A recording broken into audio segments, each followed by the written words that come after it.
Hey guys, welcome back to Anime Gossips. This is my recap for the anime Bucchigiri. The story begins with a boy named Arajin getting ready for his first day at his new high school, Ichizu High. He is a boring nerd with nothing extraordinary about his personality to boast about. In short, he's an idiot. He loves music and plays the bass. He considers himself a chick magnet as he poses in front of the mirror, but in reality, he is more like a chick repellent. His mother runs a Chinese restaurant, and before leaving for school, she asks him to have a proper breakfast. Elsewhere, in an abandoned shrine, two students lie inside after having had too much to drink. As they wake up from their nap, one of them tells the other about the story of a honky person trapped in that shrine. The other guy doesn't buy his story and calls it fake, but when the two start hearing weird noises inside the shrine, they stand up to get the hell out of there. Then we are given a backstory about these honky people. The legend has it that the honky people were strong individuals of the past who have been living since the time of the samurais. They used to fight against each other to reach the top spot. Basically, they were the badass gangsters of their time. Meanwhile, Arajin has reached the school, and a teacher is leading him to the classroom. He notices two students about to fight on the ground.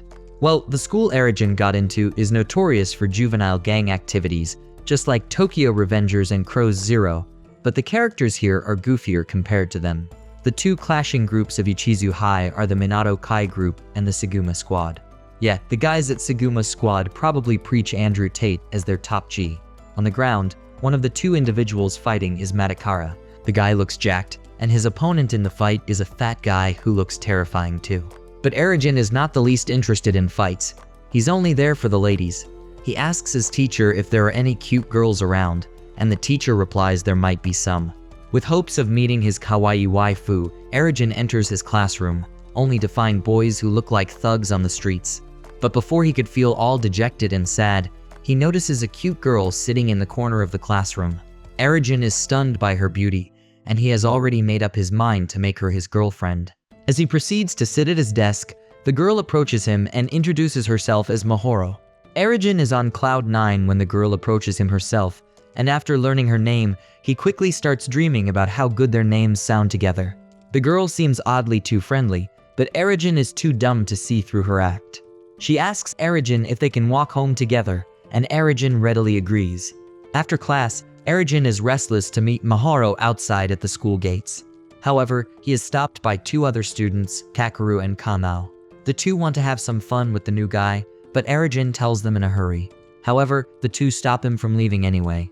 Everyone in this high school looks like they have been hitting the gym since their kindergarten days. As Arajin makes failed attempts to leave, he bumps into Matakara in the hallway. Surprisingly, Matakara and Arajin knew each other when they were kids. He tells Kakeru and Kamao that Arajin is his childhood friend, and he is very happy to meet him again. But Arajin doesn't seem to share the same excitement. He quickly reaches the school gates with hopes of meeting Moro there, but she has already left. Back at home, Arajin's mother asks about his first day and questions if he made any cute friends, to which Arajin starts blushing. Well, to be honest, no one can beat his mother in beauty, but let's not go there. Elsewhere, we see the fat guy from the earlier fight in the morning. He is reporting to his gang's leader, Moro. Moro asks the fatty about Matakara, who defeated him in their fight. The fatty replies that Matakara is actually a very good lad as he asked for forgiveness after beating him. Moro kicks the fatty and sends him flying. We learn that Moro is from the influential group, the Suuma group. The next day at school, Moro isn't present in class. Arajin has been looking at her desk the whole time, feeling sad. During the lunch break, Arajin decides to have his lunch on the rooftop. But he is surprised when he meets Moro sitting there alone. He asks her why she didn't attend class, and Moro replies that she feels like skipping it. She apologizes for not waiting for him the day before, and Arajin's heart takes flight after hearing her kind words. She proposes that they should become friends and asks him to meet her at a park a few days later. Hearing this, Arajin is already over the moon at this point. Meanwhile, Matakara, along with Kakeru and Kamao, is watching over Arajin. Kamao asks if Arajin is a tough guy or not, to which Matakara replies that he is indeed. Seeing Moro with Arajin, the boys discuss whether they should tell Arajin something or not, but they decide not to in the end. Well, what did they want to tell him? I hope Moro doesn't end up being a boy disguised as a girl. After class, Kakeru and Kamao ask Arajin to accompany them to the arcade to play some games. In the arcade, Kakeru and Kamau notice some seniors getting inside, and Arajin is sitting in their favorite spot. The two quickly make their exit, but Arajin is too consumed with playing the game. The seniors give a good thrashing to Arajin, ripping off his clothes and leaving only his boxers underneath. The three seniors chase Arajin across the street, and Arajin runs inside the abandoned shrine we saw at the beginning of the story. Arajin has nowhere to run now as the seniors close in on him. He sees a vintage gun lying nearby and quickly picks it up to point it at the attackers. The three laugh at Arajin for trying to scare them with such an old-looking gun and start closing in. With no other option, Arajin shoots the gun at them, but the bullet misses them and after bouncing off the walls, hits Arajin's head. Arajin falls unconscious, and seeing his condition, the three seniors leave the scene. When Arajin wakes up, he finds a strange piercing-type thing sticking to the side of his forehead. When he tries to pull it out, a reddish smoke is released, and a whirlpool of wind forms inside the shrine. After a while, a genie-like entity appears who introduces himself as Senya. He offers Arajin a wish, promising to fulfill it at any cost. Okay, so we have all of a sudden shifted from Tokyo Revengers to Aladdin. After thinking it over for some time, Arajin finally makes up his mind to choose his wish. He reveals his wish to Senya by sharing that he wishes to lose his virginity. God. Of all the things he could have wished for, this idiot wants to lose his virginity in exchange for a genie's wish. Senya sympathizes with him at first, and then agrees to help him out. As Arajin starts walking towards home, Senya follows him, and they both keep talking about random things. But Senya is visible only to Arajin, and people think Arajin is a lunatic chattering on his own. Arajin even asks people if they can see Senya, but they reply they can't, furthering suspicion. At home, Arajin is carving Mahoro's name on a stone piece to give it to her as a gift. Senya asks him if she's the one he's in love with, and Arajin replies that she is. Then the day of their date arrives, and Arajin is waiting with Senya in a park. Mahoro arrives there shortly, and seeing her in a dress other than the school uniform mesmerizes the lover boy. But talking about timing, before they could talk more, Arajin's stomach started acting up, and he urgently needed to rush to the bathroom. After returning, he hands Mahoro the stone where her name is carved out. When she asks what the gift is supposed to mean, Arajin replies that it's a symbol of their eternal love. The boy fell in eternal love within a week. Suddenly, Morito arrives there on a toy pony with some other goons. He tries picking a fight with Arajin, but Arajin reacts politely and wants to leave. Then Mahoro grabs his arm and asks him in a flattering tone if he's brave enough to fight for her. Arajin almost gets swayed by her gesture, only to realize that Morito is, in fact, her brother. Morito starts throwing punches and kicks at Arajin mercilessly like a bag of potatoes. Matakara and others are also looking over the scene from a distance, wondering if they should intervene. Senya asks Arajin to make a wish as soon as he's going to die if he continues getting beaten by Morito. Hearing this, Arajin makes the same wish again, but Senya hears it wrong and thinks he asked him to make him stronger. Senya enters Arajin's body, instantly jacking up Arajin's fragile body with muscles. Arajin blocks a deadly kick from Morito, shocking everyone, and like Deku from My Hero Academia, concentrates all his strength on his punch to send Morito flying away. After that devastating punch, Morito retaliates with a powerful kick. But Senya has already left Arajin's body, so the kick sends him flying into the river. Matakara quickly reacts and jumps into the river to save Arajin. On the other hand, Morito notices that Arajin's punch has left a handprint on his chest. He is impressed by Arajin's punch and wants to recruit him to the Suguma squad. Later, Arajin dreams of a memory from his childhood where Matakara was getting beaten by some other boys. He then finds himself waking up at Matakara's place. Matakara is relieved to see Arajin wake up. He has been tending to his wounds and has covered Arajin's body with several bandages. After waking up, the first thing Arajin asks Matakara is if Mahoro is okay or not.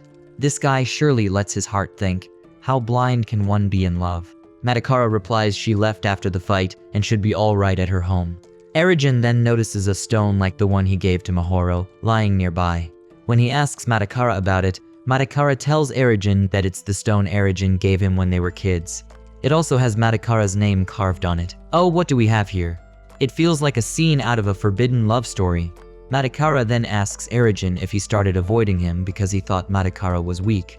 Arajin denies remembering as so many years have already passed.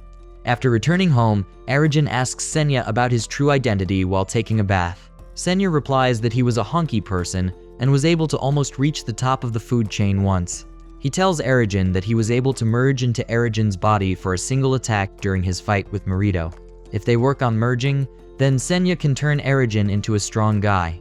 Arajin doesn't fancy the idea much as he loves his ordinary life. Elsewhere at the hideout of the Suuma squad, Moro wonders if her brother is okay after that powerful punch from Arajin. We have come across characters with sister complexes everywhere, but behold, here's a character with a brother complex.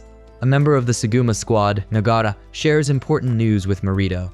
He informs him that the Minato Kai group is looking forward to recruiting Arajin into their gang, as Arajin was last seen at Madakara's place, who happens to be a member of the Minato Kai group. Morito is excited to hear the news as he loves competition, and this time it's Arajin's recruitment that both the groups are looking forward to. The next morning, when Arajin reaches school, several students gather at the school gates after hearing about his fight with Morito. After landing a powerful punch on Morito, he is recognized by everyone as a tough guy. Seeing the crowd, Senya congratulates Arajin that he has become popular now, but Arajin screams at him in irritation as he doesn't want attention from boys. Since others can't see Senya, they can only see Arajin screaming like a lunatic. They make way for him, hoping not to anger him. Moro is yet again absent from class. He looks at her seat and starts missing her. Senya asks him why he was still missing her when she wanted him dead the other day. Well, that's exactly what I'd like to know too. Meanwhile, Morito arrives in the classroom, and upon seeing him, Arajin quickly escapes through the window and heads to the rooftop. There, he unexpectedly meets Moro again. He is happy to encounter her by chance and sits beside her, apologizing for not being able to defeat her brother to prove his love's worth. Arajin also vows to defeat Morito the next time they cross paths. Upon hearing this, Moro gives Arajin the cold shoulder and threatens to eliminate him if he tries to harm her brother. She then proceeds to throw the love stone Arajin gave her, shattering the stone as well as his heart into pieces. After school, Moro goes to meet Morito to ask if he'd like to walk home with her, only to find him sleeping. When she attempts to wake him up, she receives a blow. Morito was fighting with Arajin in his dreams. Meanwhile, Madakara is seen writing a letter to his elder brother. In the letter, he expresses his happiness at reconnecting with Arajin after so many years and mentions his anticipation of meeting his elder brother, who will be visiting soon. The following day, Madakara asks Arajin to join Minato Kai as he believes Arajin is worthy. Nagara from the Suuma squad also arrives with the same proposal for Arajin to join their group. Kakeru tries to act tough, but Nagara easily punches him, causing Kakeru to fall to the floor. Madakara intervenes, and Nagara suggests they settle it outside. As Madakara and Nagara stand in front of each other for a fight outside, all the students gather around them to witness the duel. Senya is excited too, and he tries to convince Arajin to join the fight. Arajin tells him that it's useless to get into others' fights. Madakara and Nagara are both skilled fighters, with Madakara being quite strong and Nagara being pretty agile. As they exchange blows and kicks, Madakara then wins the fight after a headbutt to Nagara. But after the fight is over, Madakara is about to fall when Arajin rushes to help him stand. He then assists Madakara in walking to another place. There, he puts Madakara under a tree and is about to leave. Arajin praises Madakara by saying that he did quite well in the fight. Madakara stops him and tells him to think about his proposal to join Minato Kai again. He tells Arajin that the punch he gave Morito resembles the power of the true Honki people, and if he joins Madakara, they can grow stronger together and be like the Honki people. Arajin corrects Madakara by telling him that the Honki people are not real and are only part of the legends. Madakara then tries to convince Arajin again by telling him that the leader of the group, Daimon Kanekairo, Ken for short, wants to see Arajin. When Madakara mentions that Ken is considered to be Morito's rival, it piques his interest, and he decides to go with Madakara. When Ken comes out to meet Arajin, Arajin is intimidated by the sheer size of that guy. That guy is built like a mountain for God's sake. But regardless of the difference in size, Arajin stands up and challenges Ken for a fight. Senya is happy to hear that as he was getting desperate to fight. But Arajin was having some other plans running through his mind. He wanted to beat Ken to gain Moro's love, as Ken is considered to be her brother's rival. Ken also agrees to fight Arajin, even though Madakara tries to avoid it from taking place. But it was already too late, and both the guys were facing each other, ready to begin. Arajin quickly asks Senya to merge by repeating his same wish. Like the previous time, Arajin concentrates a huge amount of power in his punch, and after hitting Ken, the force sends Ken flying away. Ken realizes the intensity of the punch, and as he stands back up, he prepares for a strong counterattack. But Senya has already left Aragen's body by now, and the attack from Ken ends up leaving him unconscious. Irrespective of the shameful defeat, Ken is impressed by Aragen's initial punch and expresses that he'd like to recruit Arajin to the Minato Kai group. The next day at school, Arajin is sitting at his desk when Morito enters through the window by breaking the glass. He quickly grabs Arajin and tells him that he hasn't forgotten about the handprint Arajin left on his chest. He proceeds to ask Arajin to join his group as he'd love to have him there. Arajin is trying his best to deny the offer, but Moro approaches him, and with her fake loving eyes, she asks him to join the group. Loverboy with no brains agrees right away when Moro asks him to join, and Morito is quite happy to hear this. Madakara also reaches there to recruit Arajin, but Morito intervenes and tells him that he has already joined Suuma squad. Madakara is having a hard time believing it, but well, Arajin is a dumb fellow anyway.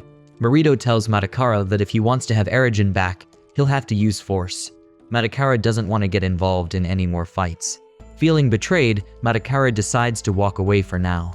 After that, Morito takes Arajin with him and informs him they have organized a welcome party for him. Arajin is thrilled by the idea and starts hoping to meet some pretty girls at the party. Senya is also glad that Arajin has finally joined a gang, as he is looking forward to taking part in more fights. Meanwhile, we come across another active group in the town called the DG Boys. The leader of the group is named Akitaru. He leads a group of several small-time goons that extort money from students, and all the members are given certain quotas to fill with the extorted money. On the other hand, Tatsuo, a member of the Suuma squad, is explaining the story of the origin of the Suuma squad. He says that there were initially two major groups in town, Minato Kai and Ikki Union. When the two gangs battled it out, the Ikki Union was defeated by Minato Kai, and the group broke up. Morito stood up during this time and reorganized the Ikki Union under the new name Suuma Squad. Arajin has no interest in hearing the story of the thugs. He regrets his decision as he couldn't see Moro anywhere. But Tatsudo cheers him up and Morito arrives there to take him to the welcome party. The mention of the welcome party rekindles flames in Arajin's heart, with hopes of meeting kawaii girls. I didn't want to say it out loud, but this kid is perverted, and all he thinks about is getting laid. On their way, the group comes across some DG Boys members who are extorting money from students. Morito intervenes and gives them a good thrashing, returning the money to the students. It seems like no matter how much of a thug he looks, Morito still has some dignity and principles. Outside the school, Madakara stops Moro to have a word. He grabs her hand and asks her why she made Arajin join her brother's group, even though she doesn't care a bit about Arajin. Moro refuses to talk, but when Madakara tightens his hold, she screams right at Madakara's ears and runs away. Meanwhile, Arajin has reached the location of the welcome party with Morito, but to his disappointment, there were only boys gathered there. He's still hopeful that the girls might be coming a while later, but all his hopes go down the drain when Morito announces to start the contest. The contest is a rock, paper, scissors game between two guys, but the condition is that the winner gets to punch the loser. If the loser's head turns after the punch, the one giving the punch wins, or else the other ends up winning. After learning about this, Arajin feels like running away. As the contest starts with Tatsuo, the guys keep falling to the floor after receiving punches right on their heads. Finally, it's Arajin's turn, and his opponent happens to be Ouda, who is considered to be the second most powerful member of the group. Arajin begs Senya to help him out, but Senya initially refuses. However, Senya eventually agrees to help him. Arajin loses the rock, paper, scissors round, and Ouda gets ready to throw a punch. Ouda packs a powerful punch and goes straight for Arajin's face, but Senya holds Arajin's head steady. Arajin doesn't even flinch, and seeing this, everyone in the crowd starts to believe that Arajin is indeed quite strong. Arajin wins the game, and his next opponent comes up. It's Nagara, who's about to face him. Arajin wins the first round, thus getting the chance to strike first. But Senya refuses to help this time. Coincidentally, two girls pass by, and their skirts get blown by the wind, grabbing the attention of both Arajin and Nagara. However, this distraction happens when Arajin lands a soft punch on Nagara's face, and Nagara also turns his head to have a look at those cakes. Tatsuo declares Arajin as the winner and announces that Arajin has used a special shadow technique to turn Nagara's head without even landing a strong blow. Well, we all know that wasn't the truth.